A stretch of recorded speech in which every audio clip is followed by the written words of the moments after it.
Olá!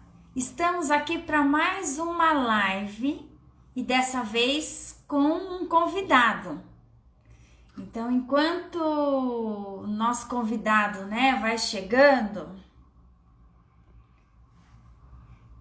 eu vou aqui explicando, sobre o que nós vamos falar. Essas lives da série Quintas da Liderança, a gente sempre tem um convidado que vem compartilhar a sua visão, a sua história com a gente. Deixa eu ver aqui. Vinícius, eu acho que você já está aí. Você tem como pedir para entrar na live?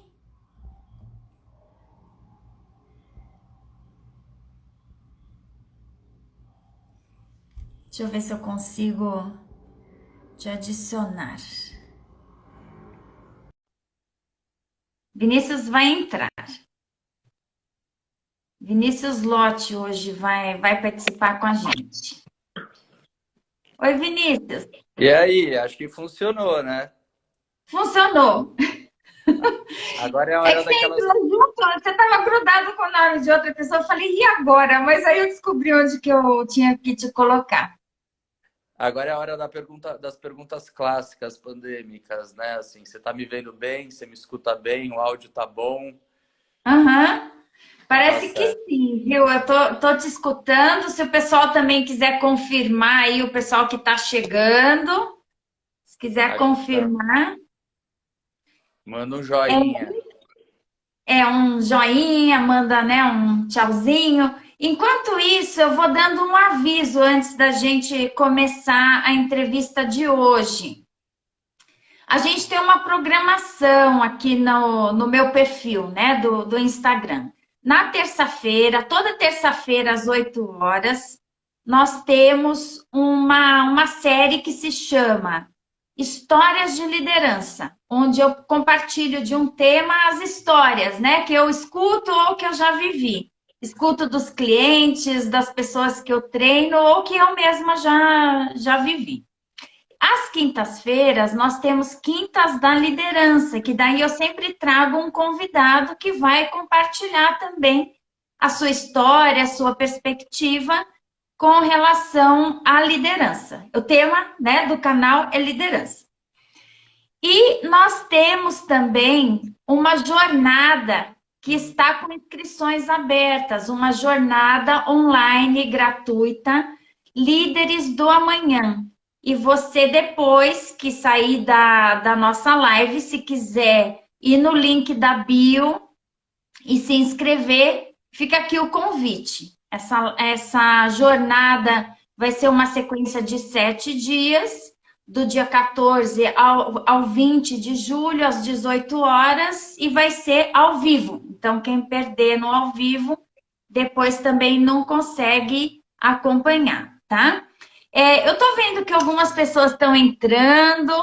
Eu gostaria de dar as boas-vindas aqui.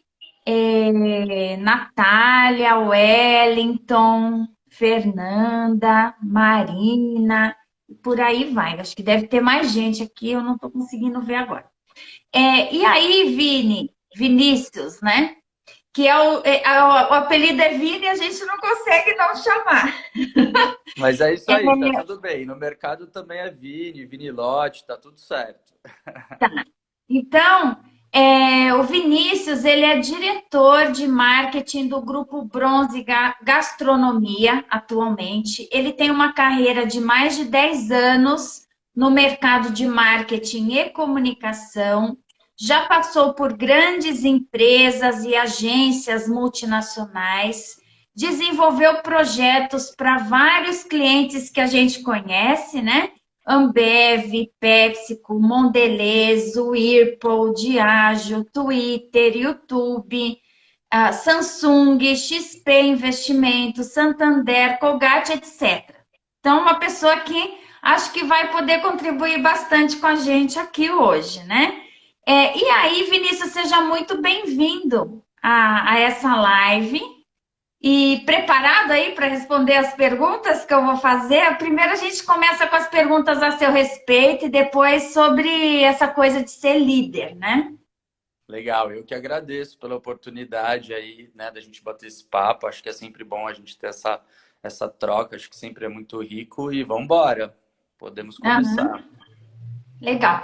E contando para quem ainda não sabe, Vinícius é meu irmão. Temos nomes diferentes, pais diferentes, mas temos uma mãe em comum, né, Vinícius? É isso aí, é isso aí. Todo mundo da família junto. Tá tudo certo. Então tá bom. Então me conta uma coisa, Vinícius. Você já pensou sobre o seu propósito? Já chegou a alguma conclusão? Essa é uma das perguntas que está cada vez mais latente, né, no mundo que a gente vive, né? Eu acho que principalmente nesse mundo pandêmico, né? Acho que todo mundo começou a abrir os olhos, né? A sair um pouco desse piloto automático, a querer ressignificar uma série de coisas na nossa vida. E essa palavra propósito acabou vindo à tona em várias conversas, né? Assim, das conversas mais profundas até as mais superficiais, né? A gente começou a observar a importância de se ter um propósito. Eu acho, May, que a gente não precisa ter um só propósito, né? A gente pode ter vários propósitos de vida.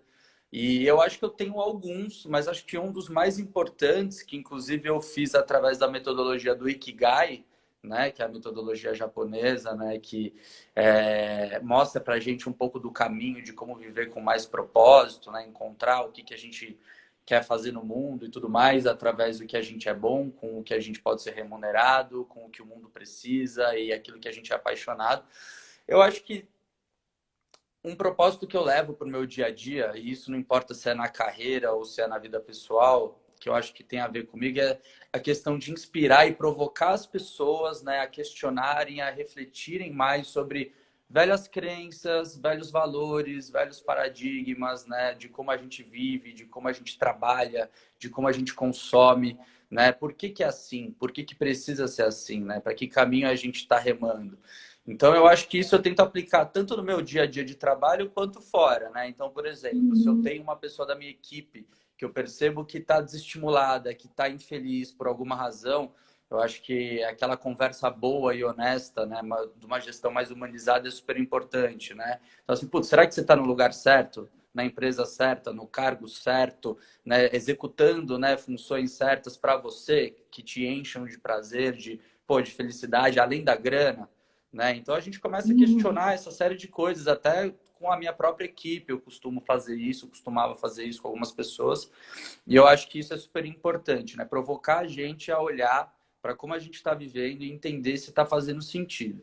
E isso para o lado pessoal também, né? Eu sou exemplo disso, né? Eu parei um momento da minha carreira, fiz uma transição de uma empresa que eu estava trabalhando já há muito tempo, né? Fui para uma outra empresa, né, recentemente, mas assim, mudei a vida inteira. Fui morar na praia, né? O sistema office, né, o sistema home office permitiu com que a gente possa trabalhar, ganhar dinheiro e esteja mais conectado com o nosso estilo de vida, né, com aquilo que a gente acredita e que faça mais sentido para a gente. Então, hoje, para mim, funciona muito esse pensamento, esse propósito, né? Então, acho que dá para a gente aplicar em vários momentos. Bom, já ouvindo o seu propósito, acho que já peguei até uma ideia da próxima pergunta, que é um valor. Quais são os seus valores, ou um ou dois valores? Eu já ouvindo o propósito, já vi também que, por exemplo, qualidade de vida, né? Talvez seja um valor. Mas É, me conta. eu acho que tem várias coisas, assim, mas acho que respeito e empatia, né, por tudo que a gente faz, por tudo que a gente acredita e tudo mais. Então, eu acho que eu sempre, desde pequeno, eu sempre busquei respeitar muito as pessoas, independente de onde elas vieram, para onde elas vão e o que elas querem, com opiniões, etc. e tal, porque eu acho que essas conexões são importantes e toda conexão começa a partir de respeito, né? E acho que empatia por tudo aquilo também que nos rodeia. Então, acho que é uma palavra que vem sido martelada, né, e está latente pra caramba nas conversas mais recentes, né, de 2 anos para cá, mas é um exercício diário que eu faço, né? Assim, a prática da escuta, da observação, de me colocar no lugar das outras pessoas e tentar entender um pouco da realidade de cada uma para que a gente possa ter uma conexão e isso também levar ao respeito mútuo, né? Então, acho que viver com respeito, com empatia em sociedade e até com você mesmo, né? Que é super importante, acho que já é o começo de muita coisa boa, né? Então eu carrego comigo esses dois valores. Legal. E o que que é sucesso para você, Eu Vinícius? adoro, eu adoro essa pergunta, né? Porque aí ela é polêmica. Mas Aham. para mim, sucesso é um conjunto de fatores, né? Mas acho que o principal é equilíbrio, em primeiro lugar, em tudo, e conexão, né? Você está conectado de fato com um conjunto de valores e crenças, e, enfim, que você acredite, né? Então, por exemplo, para mim é muito importante você conseguir trabalhar com algo que você goste, que você se interesse, né? Que seja de alguma forma motivador para você, né? Mas que, por exemplo, que a grana seja boa, né? Que a remuneração esteja adequada com aquilo que você acha que vale o seu trabalho, né? E ao mesmo tempo que tudo isso ainda possa te possibilitar um estilo de vida que você acredite, né? Então é aquela velha história, né? Você está trabalhando para viver ou você está vivendo para trabalhar? Né? Então também tem muito sobre isso, né? Então será que isso que você está fazendo está te permitindo ter um estilo de vida mais conectado com aquilo que você acredita para você? E aí sim, tem a galera workaholic, não tenho nada contra isso, tem uma galera que gosta mesmo de ficar full time pensando no business, mas eu acho, cara, que tem muita gente buscando ainda esse equilíbrio entre ter o lazer, a família, o tempo para o hobby, o tempo para outras coisas importantes, né? Também é importante. Então, acho que isso tudo Uhum. faz com que você, se você conseguir equilibrar tudo isso, acho que você pode falar que você é uma pessoa de sucesso. Senão você só vai ser uma pessoa que ou tem cargo, ou tem dinheiro, ou só tem alguma coisa, mas não tem o todo. Então, acho que é isso. Aham. Falta essa, às vezes, mesmo as pessoas com muito sucesso aparente, né? Pessoas muito bem-sucedidas financeiramente ou com cargos que são cargos glamurosos, mas que estão infelizes e isso não é sucesso, né? No final das Exatamente. contas. Perfeito. Então tá, aqui tem um comentário, arrasa demais, parceirinho, Raquel.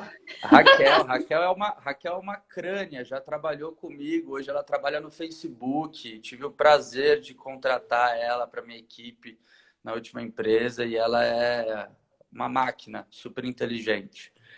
Aham. Bacana. Última pergunta antes da gente bater papo a respeito de liderança, tá? É uma curiosidade ou hobby que diz muito a respeito de você. O skate. Eu O já skate. É sabia. óbvio que você já sabia. Eu acho que o skate, para mim, ele é o meu maior hobby, mas ele carrega um significado muito grande, assim, porque eu sempre fui muito conectado. Eu sempre gostei muito de cultura de rua, né? O skate veio da rua, né? O skate é um esporte hoje olímpico, mas que nasceu da rua, de uma cultura urbana. Então eu acho que eu sempre admirei muito esse lance da cultura hip hop, né? Da música, da dança, da arte urbana. E o skate faz parte desse ecossistema. E é na rua, né, que muita coisa acontece, né? Eu sempre achei que a rua é um grande laboratório e como eu trabalho com comunicação e com marketing, o meu foco é entender comportamento humano, né? Então, na rua Uhum. você consegue observar muito, né? Muitos movimentos nascendo, muitos movimentos culturais, sociais, políticos nascendo da rua, né? E é até curioso, porque a gente está tanto tempo fora da rua, né? Depois de que começou a pandemia, né? Pandemia. Então a gente fica muito no digital, né? E obviamente que o digital é a rua também, né? Reflexo da rua.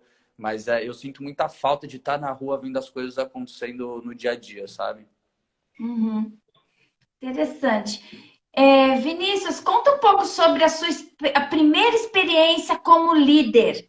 Que é interessante porque tem uma chavinha que tem que virar, né? Quando você assume essa responsabilidade de gestão de pessoas. Olha, isso é curioso, assim, porque eu tenho a sensação que eu comecei a ser gestor antes de ser um gestor oficialmente gestor, né? Então eu Aham. sinto que aos poucos, eu sempre gostei de trocar ideia, de trocar conhecimento, de ensinar o pouco ou muito que eu sabia de alguma coisa. E eu sinto que algumas pessoas ao longo do caminho profissional começaram a chegar mais próximas de mim, né? Ficar mais próximas de mim, pedindo ajuda, pedindo um conselho, né? desde como desenvolver um projeto, um trabalho, até como lidar com alguma situação interpessoal, né? Entre, putz, alguma situação dentro do público interno da empresa. E eu comecei a perceber que muita gente começou a gostar do jeito que eu levava a coisa, né? Então, assim, eu comecei a perceber que muita gente começou a me acionar para tirar dúvidas, pedir direcionamentos de vários assuntos diferentes. Eu tive gestores que me ensinaram muito sobre isso, né, de como fazer isso naturalmente. Acho que um deles, aí, inclusive, deve estar aqui, o Rick Volpato, acho que ele está aí na audiência. Foi um grande gestor também que me ensinou a tratar de um jeito mais humano, né, as relações corporativas.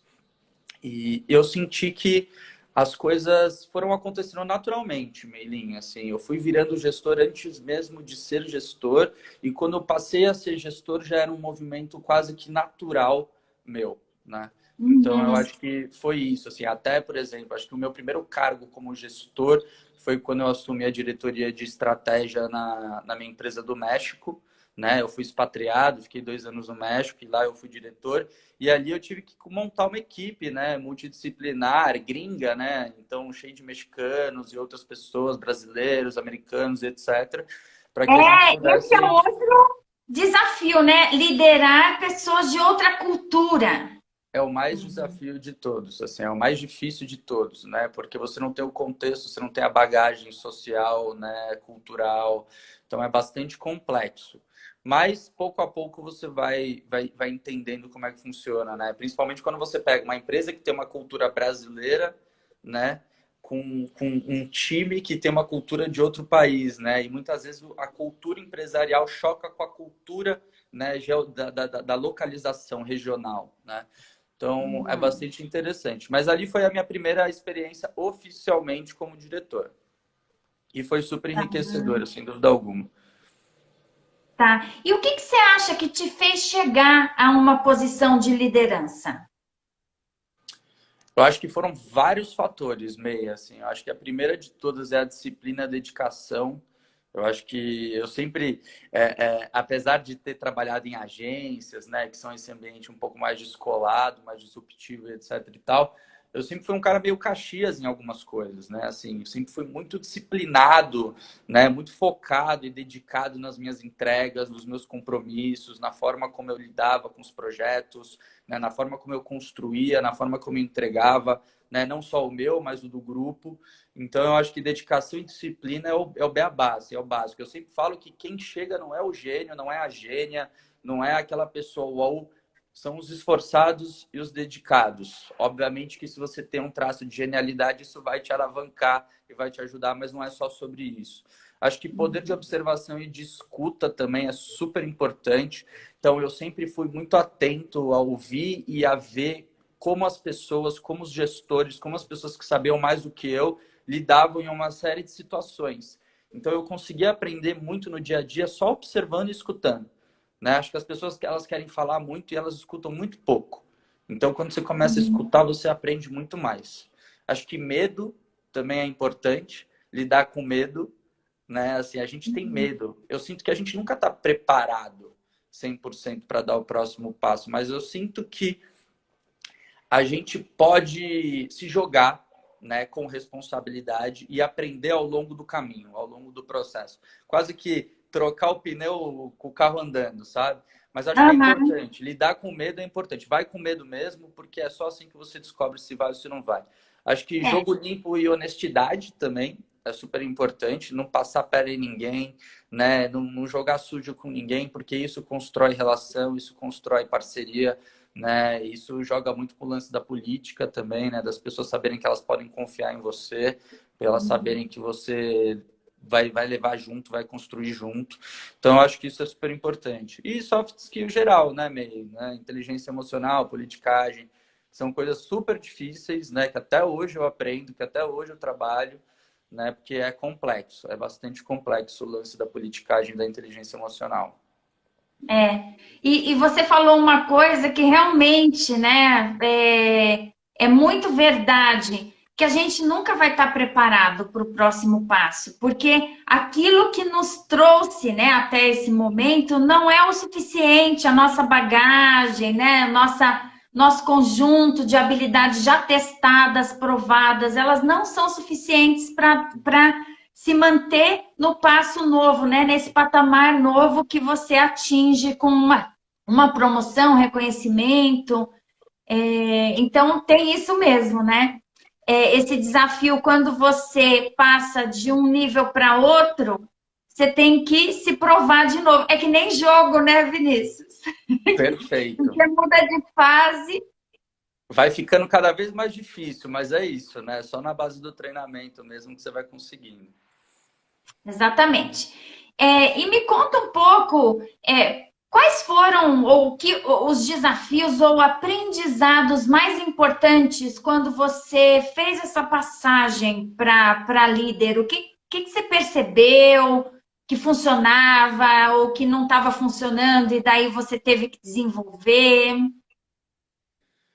Olha, acho que desafio, acho que a coisa mais difícil que eu encontrei como gestor, no final das contas, foi encontrar o equilíbrio entre o interesse da empresa e os interesses da equipe, né? E sim, Uhum, das pessoas, né? Então, encontrar o equilíbrio entre proporcionar um ambiente, né, acolhedor, um ambiente motivador, um ambiente seguro para a equipe, né, para que ela pudesse trabalhar bem, para que ela pudesse trabalhar segura, para que ela pudesse trabalhar motivada, feliz, e ao mesmo tempo aguentar a pressão, né, da máquina, né, que é essa coisa, a gente precisa produzir mais, a gente precisa executar mais, a gente precisa performar mais. Então, você conseguir motivar, né, sem pressionar de uma forma ruim a sua equipe é uma coisa extremamente complexa, né? Assim, é um jogo de fatores ali que ficam, né? Não tem uma regra, não tem uma receita de bolo. Então, você conseguir motivar a equipe, fazer a equipe se sentir feliz, bem, né, trabalhando, né, e conseguir entregar os resultados que a empresa fica o tempo todo cobrando, eu acho que é um baita de um desafio. E aí, sobre aprendizado, assim, putz, muita coisa legal. Assim, acho que o primeiro deles é vulnerabilidade. Também é outra palavra que muita gente tem falado nos últimos tempos, né? Sobre vulnerabilidade. Eu acho que aceitar e assumir a vulnerabilidade, para mim, foi o primeiro passo. Foi chegar e ser muito franco com as pessoas que eu ia liderar. Como do tipo, ó, eu não tenho certeza se eu sei fazer. Eu não tenho certeza se eu vou ser um excelente gestor para você, né? Eu não tenho certeza se a gente junto vai conseguir jogar uma bola bonita, né? Mas o que eu posso te dar certeza é que eu vou fazer o melhor que eu posso. Eu vou me dedicar ao máximo por vocês que são a minha equipe, né? E por mim mesmo como profissional. Então, quando você abre o jogo com a equipe, você gera conexão, você gera uhum, proximidade, você gera empatia nas pessoas por você, né? E a chance delas se tornarem parceiras ao longo da jornada com você se torna muito maior, porque no final das contas você vê que você não está lidando com máquinas, está lidando com gente. Gente tem medo, gente tem insegurança, né? Mas a gente junto pode construir isso de um jeito menos turbulento.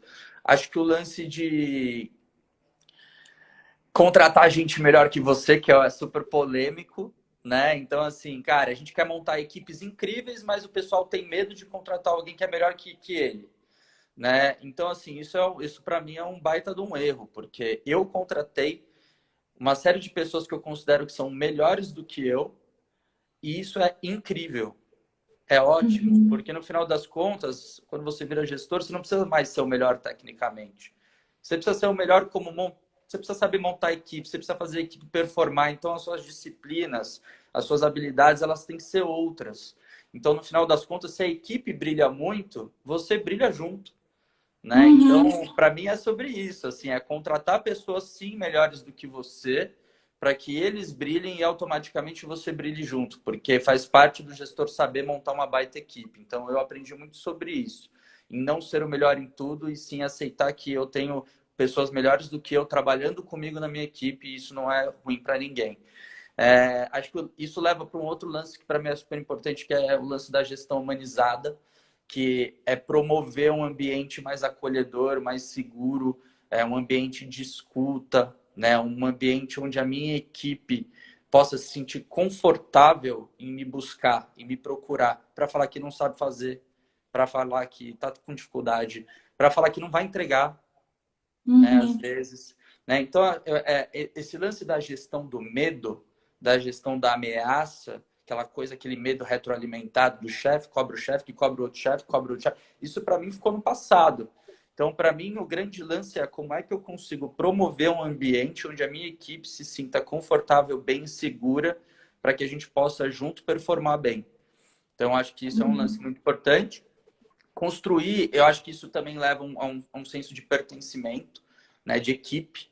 Então, quando você consegue construir esse clima de equipe, onde as pessoas se sentem à vontade para se expor, né, que é o lance da vulnerabilidade, e se sentem à vontade para também trocar entre elas, aí ali eu acho que é matador, assim, acho que é jogo ganho. Quando a equipe junta entende que a gente consegue chegar junto, é maravilhoso, assim. Eu acho que essa é a diferença entre ser chefe e ser líder.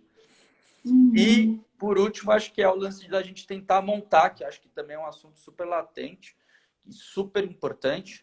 Deixei por último, mas não é menos importante do que nenhum dos outros tópicos. Acho que é ainda mais importante, que é o lance de montar equipes diversas e plurais, assim, que acho que é uma obrigação das empresas, é uma obrigação nossa como gestores, e todo mundo ganha com isso, né? Assim, é uma riqueza de conhecimento, de opinião, de contexto, de bagagem, de olhar, que só engrandece, que só enriquece o produto final, que só enriquece as entregas e principalmente enriquece a gente como gente, né? Como pessoas. Né? No final das contas, é um ecossistema de pessoas. Então, se a gente não tem um ecossistema equilibrado, eu acho que todo mundo perde. Né? Acho que é sobre isso. Bacana. Você deu uma aula aqui de como tem que ser a liderança, né? E é isso mesmo. A potência da liderança está diretamente conectada com conexão, né? O quanto que você estabelece conexão e confiança com a sua equipe. Perfeito. Você falou de diversidade, né? E eu queria primeiro fazer uma pergunta que eu nem sei se você vai ter algum relato. Mas você já viveu algum tipo de discriminação ou tratamento diferenciado na sua carreira? Não, nunca. Até porque eu fico naquele topinho da pirâmide do privilégio, né? Então, eu sou um homem branco, Por isso mesmo que eu hétero, estou perguntando. classe média. Então, assim, eu nunca sofri nenhum tipo de preconceito, nem nada do tipo. Nem faz sentido, né? Nesse contexto que a gente acaba vivendo. Tá.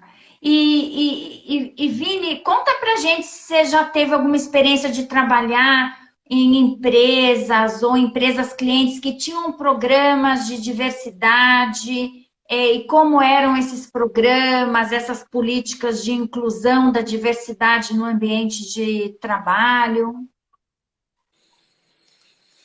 Olha, Melinha, assim, eu já trabalhei em empresas que tinham essa política, né? Mas eu de fato nunca vi essa política sendo executada com muito ênfase, assim. Eu sinto que era uma coisa ainda sempre muito embrionária, que estava começando, que estava sendo estruturada, que estava pensada, mas eu acabava não vendo isso acontecer de fato ali no dia a dia, né? Eu percebia que era mais as pessoas fazendo por elas mesmas, assim, gestores tentando contratar por eles mesmos, do que uma cultura empresarial, né? Do que um lance de cultura empresarial sendo construída para que isso acabe acontecendo. Então eu sentia que tinha algumas pessoas que eram mais ativas, que tentavam fazer essa mudança acontecer dentro da empresa por elas mesmas, né? Mas não cheguei a ver nenhum programa que realmente tenha me saltado os olhos e uou, né? E isso é o que me preocupa, porque no final das contas é aquele lance, né?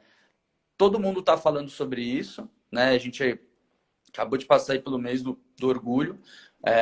Todo mundo está falando sobre isso, todas as empresas estão se posicionando sobre isso, mas de fato, quantas delas têm uma política interna, né? Uma cultura, né? De realmente trazer esse trabalho para dentro das empresas, para dentro da estrutura, né? Fazer com que isso realmente aconteça. Né? Então, acho que agora no meu mercado de comunicação e marketing, depois da PL 504, né, que foi muito discutida, né, sobre problematizaram, o governo problematizou a presença de pessoas LGBTQIA+, na publicidade, principalmente voltada para crianças. Olha o absurdo. Né? Assim, você propor um projeto de lei onde não se pode ter pessoas LGBTQIA+, na propaganda. Isso é um absurdo, né? E as agências, as empresas, né, se posicionaram contra, né?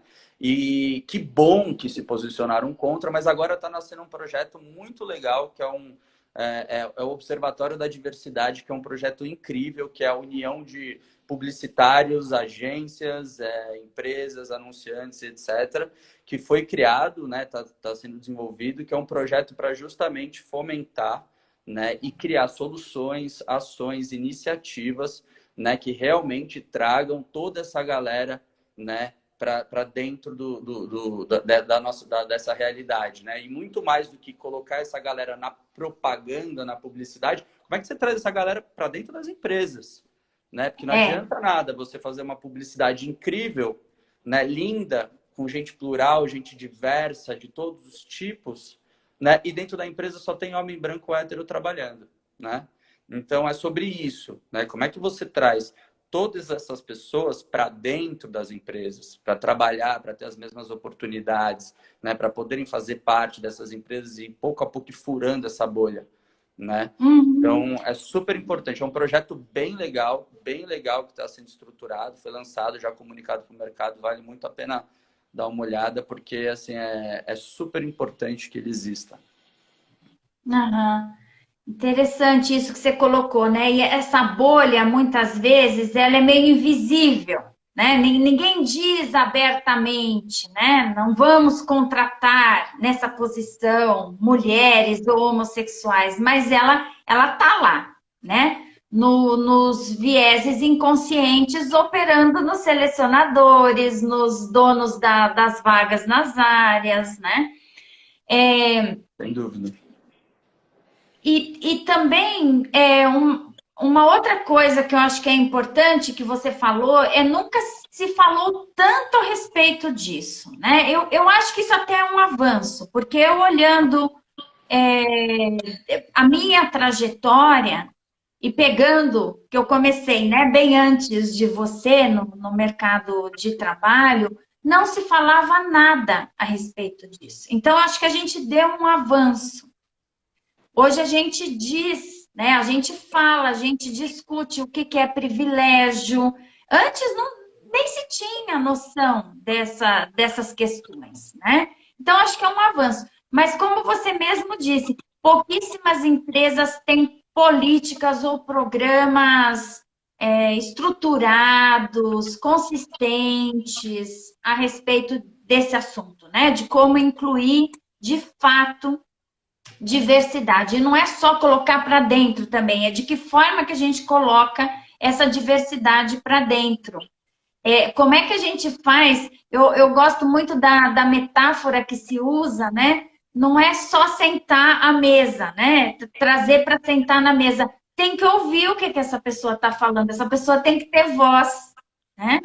Não, sem dúvida. Eu acho que tem uma coisa que é muito importante, que é muito importante contratar, mas não é só sobre contratar, é preciso ter um ambiente de fato inclusivo. Não adianta você querer montar uma equipe diversa, plural, se você não tem um ambiente empresarial inclusivo. Se a cultura for machista, for racista, for preconceituosa, se isso for estrutural da cultura da empresa, essa galera não vai ficar, né? Porque é uma coisa horrível que essa galera vive no dia a dia. Então, no final das contas, e assim, tá? A maior parte dos brancos, ou enfim, dos héteros, etc., nem repara, né? Só repara, de fato, quem está sofrendo o negócio. Então, é muito importante que as políticas de criar o ambiente de inclusão também existam além da política de contratação.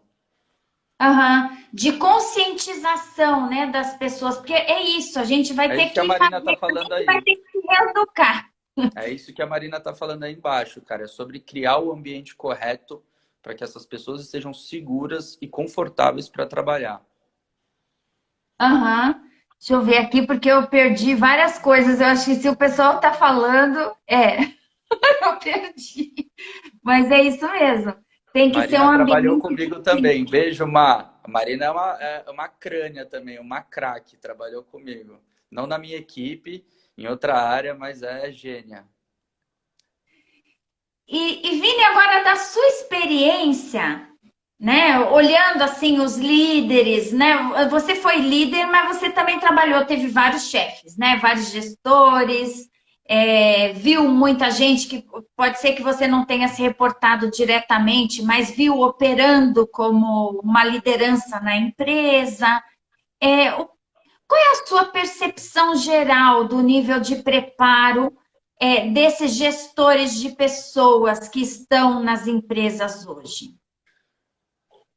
Olha, Melinha, eu trabalhei com vários tipos de gestores diferentes, assim, né? Desde os mais técnicos até os mais, desde os mais hard skills até os mais soft skills, né? Digamos assim.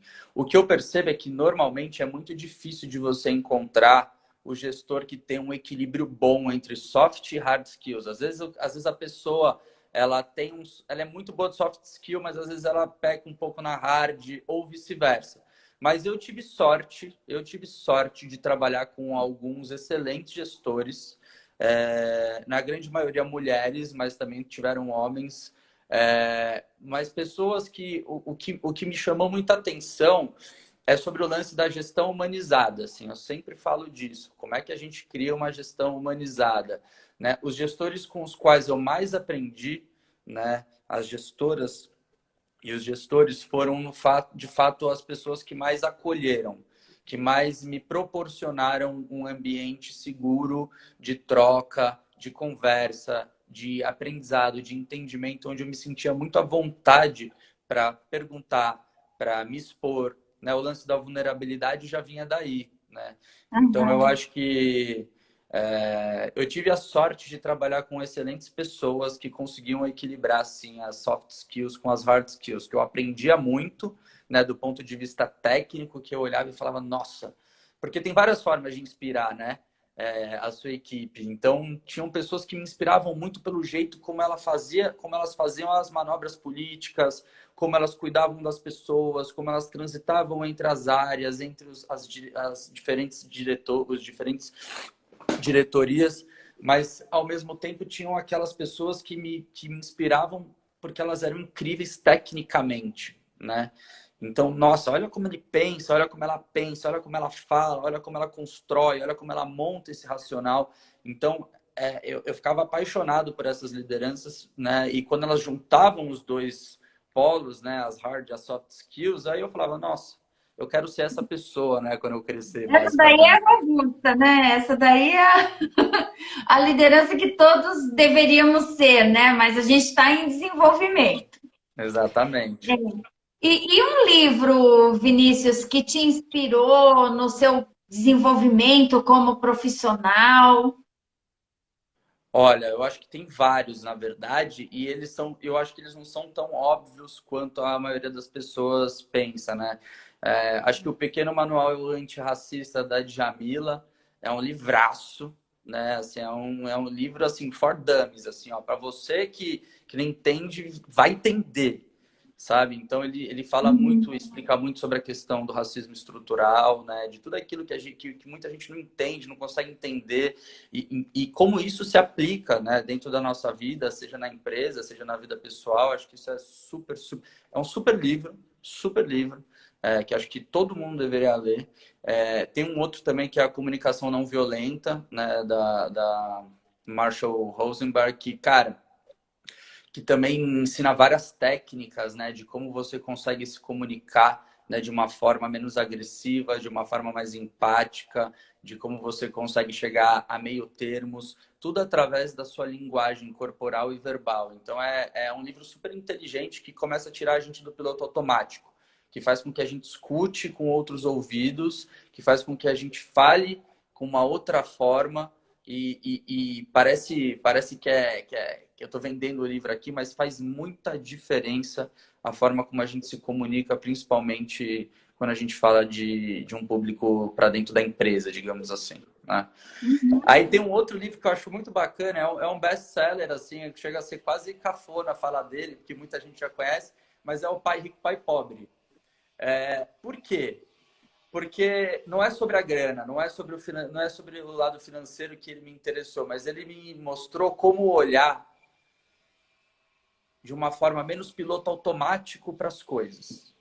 ele ensina você a olhar com outros olhos. É como se você tirasse o cabresto, né, para aquele piloto automático que você vive no dia a dia. Seja na empresa, seja na sua vida pessoal, seja nas finanças, seja em qualquer situação, dá para olhar de um jeito menos óbvio para as coisas. E quando você olha de um jeito menos óbvio para as coisas, as oportunidades aparecem, né? Quando você está menos no pilotinho automático, você começa a observar coisas que a maioria das pessoas não observa.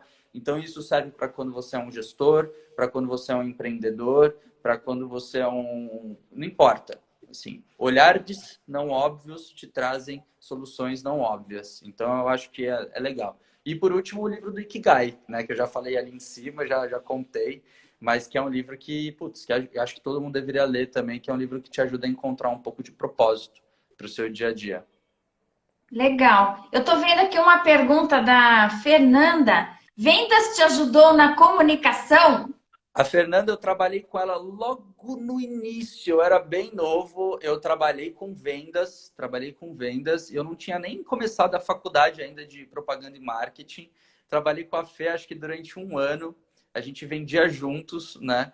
E super me ajudou. Acho que vendas é uma craque também, a Fê vendia muito na época.